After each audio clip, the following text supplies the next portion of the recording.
Hey guys, this is a mechanic task guide for farming part 2. For this task, we do have to find 2 power cords, 4 T-shaped plugs, and 2 PCBs in RAID, and then hand them over to mechanic. So I will firstly say that you can actually craft all 3 of the items required for this task at your workbench level 1, and I will clarify now, since some people always do ask in the videos if crafted items do count as found in RAID and can be passed on for these tasks, and the answer is yes, they do. However, obviously it will take quite a lot of time if you do have to craft every single one of these items for this task if you don't have a single one when you do start, but at least you know that you will have a guaranteed way to get your hands on these items if you really can't find them in RAID. So the power cord craft requires 2 T-shaped plugs, 2 wires, and 1 blue insulating tape, and it will take 35 minutes to produce 2 power cords. And then the T-plug craft is going to be 1 power cord and then 1 pack of nails to produce 1 T-plug, and it will take 56 minutes to complete.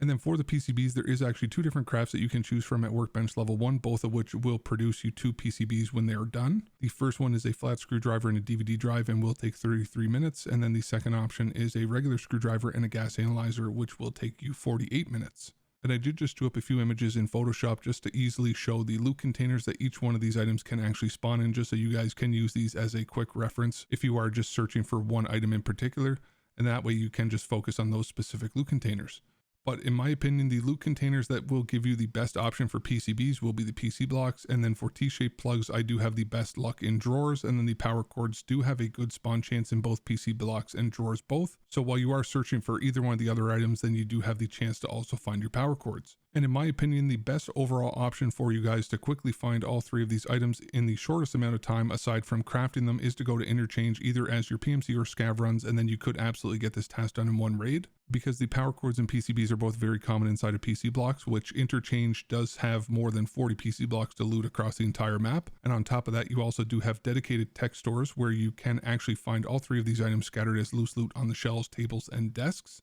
And then these tech stores are going to be TechLight up on the top floor, and then the main floor where you will have Techno, Rasmussen, German, TTS, and the IDEA GPU room, and then lastly also the tech shelf down at the power station.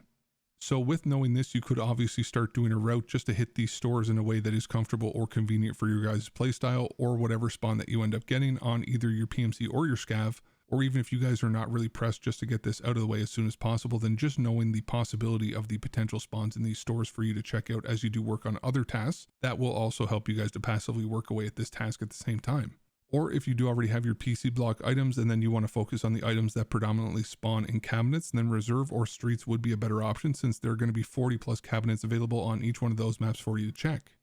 And then another option for finding these items is that when you are running your own scav, there is always the chance that you can spawn into raid with one, since scavs can spawn in with any item in the game in their backpack.